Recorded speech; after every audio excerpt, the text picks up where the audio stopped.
दोस्तों, नरेंद्र मोदी की सरकार ने जब कृषि कानून पास किए तो देश के किसानों के अस्तित्व पर संकट आ गया। ऐसा किसानों को लगा।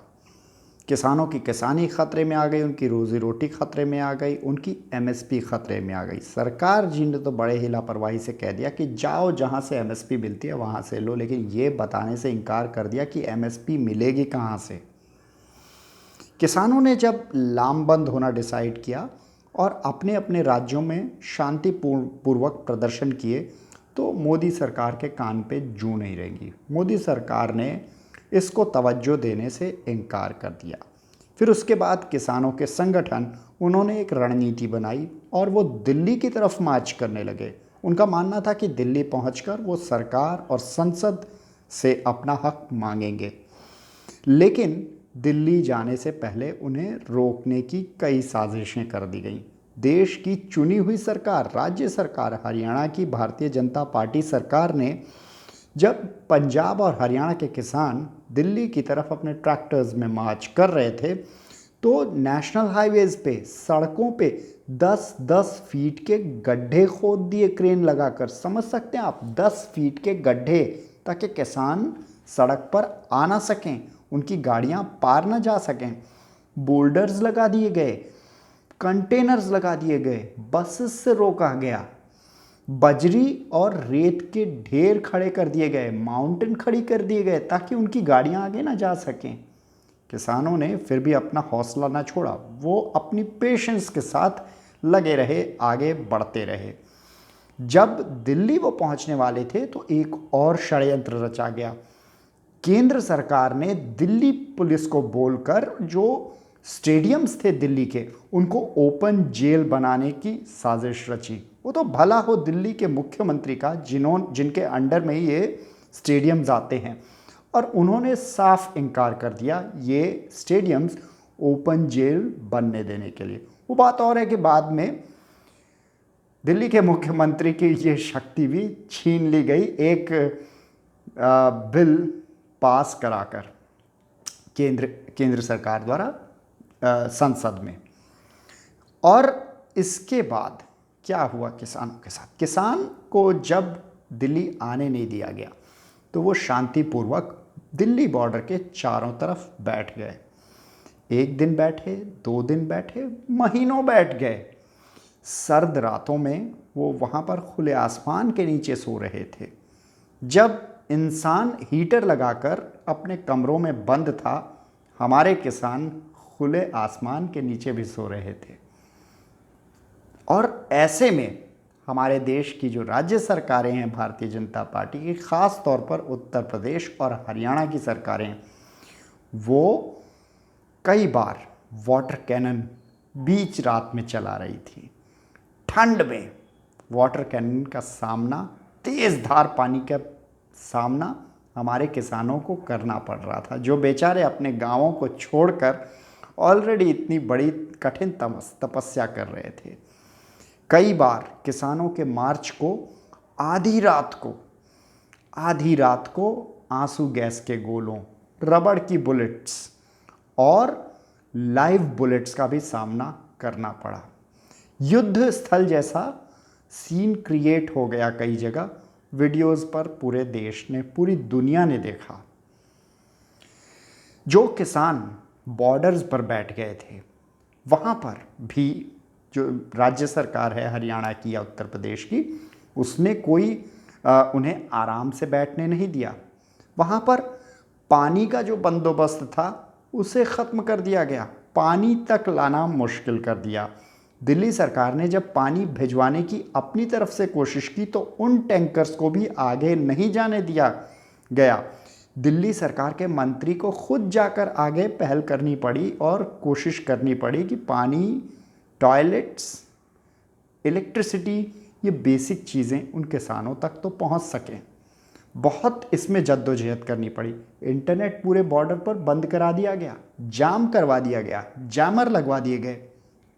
और छोड़िए, दिल्ली बॉर्डर से पहले हरियाणा और उत्तर प्रदेश बॉर्डर पर इतनी बड़ी बड़ी कीलें, एक तरह से लोहे के कांटे लगा दिए गए, ठोक कर सड़क पर लगा दिए गए ताकि उन कांटों पर यदि कोई ट्रैक्टर का टायर चढ़ता है तो वहीं फट जाए। आप समझिए कि ये इंतज़ामात पाकिस्तान और चीन सीमा पर भी नहीं है, जो दिल्ली बॉर्डर के चारों तरफ किसानों के लिए किए गए। नई दीवार भी खड़ी करने की कोशिश की गई। इतना सब हमारे देश की सरकार ने हमारे अन्नदाता को रोकने के लिए किया। इसके बावजूद भी किसान का जो पेशेंस है, किसान की जो शांतिपूर्वक लड़ने की शक्ति है, उसने जवाब नहीं दिया। 26 जनवरी को जब गणराज्य दिवस मनाने के लिए, गणतंत्र दिवस मनाने के लिए हमारे किसान एक ट्रैक्टर मार्च पर शांतिपूर्वक तिरंगा लेकर निकले, तो पुलिस ने ट्रैक्टर को शूट कर दिया। हम सभी ने देखा, कैमरे पर देखा कि किस प्रकार से पुलिस की गोली एक किसान को लग गई और वो बेचारा, ट्रैक्टर उसका पलट गया गोली लगने से और वो मौके पर ही मारा गया। हमने ये भी देखा कि किस प्रकार से भारतीय जनता पार्टी ने अपने एलिमेंट्स किसानों में मिलाकर और उन्हें लाल किले पर पहुंचा दिया, जिन्होंने काफ़ी हुड़दंग तमाशा किया और मीडिया के द्वारा भारतीय जनता पार्टी की सरकार और मीडिया के द्वारा किसानों को बदनाम करने की कोशिश की गई। हालांकि ये वही लोग थे जो भारतीय जनता पार्टी से संबंध रखते थे, जो कि बाद में खुलासा हुआ वो कुछ भारतीय जनता पार्टी के सांसदों के भी नज़दीकी थे, उनके साथ के पिक्चर्स भी निकल कर आए। अब इतना ही काफ़ी नहीं था, किसानों ने अपना हौसला नहीं तोड़ा, वो फिर भी डटे रहे। अब देखिए, हरियाणा में किसानों पर हाल ही में जो आईएएस ऑफिसर है उसको कैमरे पर बोलता पाया गया कि किसानों का सर फोड़ दो यदि वो आगे बढ़ते हैं तो, सर फोड़ दो, और सर फोड़े गए। कैमरे पर दिखता है निहत्थे किसानों का मार मार कर सर फोड़ा गया आज्ञा अनुसार। और जब किसान उसके लिए डिमांड करने लगे कि उस अधिकारी को इस कृत्य के लिए, इस ऑर्डर के लिए सस्पेंड किया जाए और उस पर एफआईआर दर्ज की जाए, तो आप ये अकड़ देखिए कि आज तक हरियाणा सरकार ने उस पर एफआईआर दर्ज नहीं की है। यानी कि निहत्थे अपने ही देश के लोगों पर सर फोड़ने का आदेश देकर कोई भी आईएएस ऑफिसर इस सरकार के अंतर्गत बड़े सफाई से निकल सकता है। इतना ही नहीं, किसानों के लिए बिजली पानी रोकने की कोशिश की गई, भोजन तक रोकने की कोशिश की गई, लेकिन क्योंकि किसान खुद अन्नदाता है, उसने अपना जुगाड़ कर लिया। आज तक वो सरवाइव कर रहा है। 600 से ऊपर किसानों की शहादत हो चुकी है, लेकिन मंत्रीगणों को कोई फर्क नहीं पड़ा। मंत्री अभी भी एडमेंट हैं और प्रधानमंत्री ने तो एक बार भी मुलाकात नहीं की है। कितने सारे राज्यों के लाखों किसान आते जाते रहे हैं दिल्ली बॉर्डर पर, एक बार देश के प्रधान ने उनसे मुलाकात करने की जहमत नहीं उठाई है। हाँ, उत्तर प्रदेश हो या मध्य प्रदेश, नकली किसान संगठन धड़ाधड़ रजिस्टर होने लग गए और ये नकली किसान बनकर सामने लोग आने लग गए, जो कि असली किसानों को गाली देने लग गए, उन्हें गलत सिद्ध करने लग गए। उनमें फूट डालने की भी कोशिश की गई, मीडिया द्वारा भी और भारतीय जनता पार्टी के राजनेताओं द्वारा भी। कितने सारे षड्यंत्र किए गए। आज जब उस आईएएस ऑफिसर के सस्पेंशन के लिए करनाल में लाखों किसान आसपास के प्रदेशों से भी आकर वहां पर शांतिपूर्वक प्रदर्शन कर रहे हैं, मिनी सचिवालय को घेर कर पड़े हैं, तो क्योंकि जो दोपहर की धूप होती है उसमें वहाँ पर लगे हरे भरे पेड़ों से छांव मिलती है, तो उससे बड़ी प्रॉब्लम हो गई प्रशासन को। कल रात को उन्होंने रात को 12 बजे उन पेड़ों को कटवा दिया, क्योंकि पेड़ों से छांव मिलती है, उस किसान को छांव नहीं मिलनी चाहिए। इनका बस चले तो ये किसानों को पहुंचने वाली ऑक्सीजन काट दें, और ये ऑक्सीजन जिस दिन काटेंगे उस दिन ये हिटलर के बराबर कहला दिए जाएंगे। लेकिन तब तक ये तड़पाते रहेंगे, ये कोशिश करते रहेंगे कि इन किसी भी प्रकार से किसानों की यूनिटी में फूट पड़ जाए।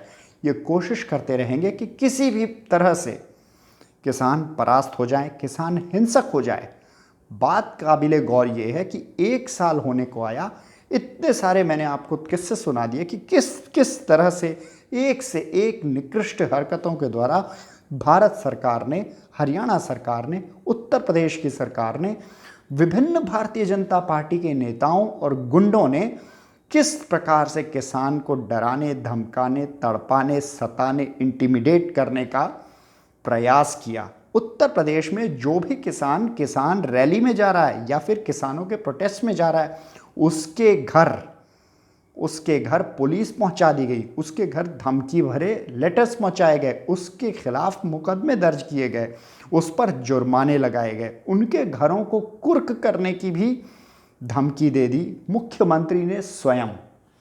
आप समझिए कि इतना सब होने के बाद भी जिस बात के लिए अन्नदाता के आगे पूरे देश को नमन होना चाहिए, वो ये है कि आज तक इस देश का किसान इस आंदोलन में हिंसक नहीं हुआ, बिल्कुल भी हिंसक नहीं हुआ, उसने हाथ तक नहीं उठाया।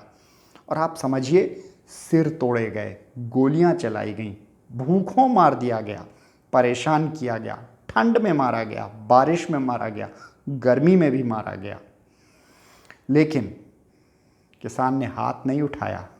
उसकी रोजी रोटी छीनी जा रही है, उस तरह से भी उसे मारा जा रहा है, उसके पूरे परिवार को मारा जा रहा है। लेकिन वो इतना बड़े दिल वाला है कि आज भी वो पुलिस, वो फोर्सेस जब वहाँ पर बैठी है तो किसान उन्हें भी रोटी खिला रहा है, उन्हें भी दाल भात खिला रहा है, उनकी भी सेवा, उनको भी भोजन उसी प्रकार से प्रोवाइड कर रहा है जिस प्रकार से वो पूरे मुल्क को आंदोलन लड़ते लड़ते, एक तरफ आंदोलन लड़ते लड़ते दूसरे तरफ वो पूरे मुल्क को खिला भी रहा है। ऐसे भगवान स्वरूप अन्नदाता के होने के बावजूद इतने जुल्म और अत्याचार ये सरकार किसान पर कर रही है।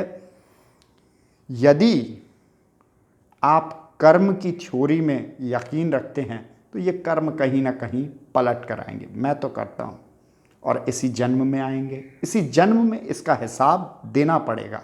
चाहे वो मनोहर लाल खट्टर हों, चाहे वो प्रधानमंत्री हों, होम मिनिस्टर हों, कृषि मंत्री हों, आदि आदि आदि बहुत से लोग जिनके चेहरे सामने नहीं होते हैं, जो असली में कठपुतलियाँ नचा रहे होते हैं, उन पर भी ये कर्मा आएगा। तो उस दिन का इंतज़ार करें। किसान ने आज तक हाथ नहीं उठाया है, वो नहीं उठाएगा।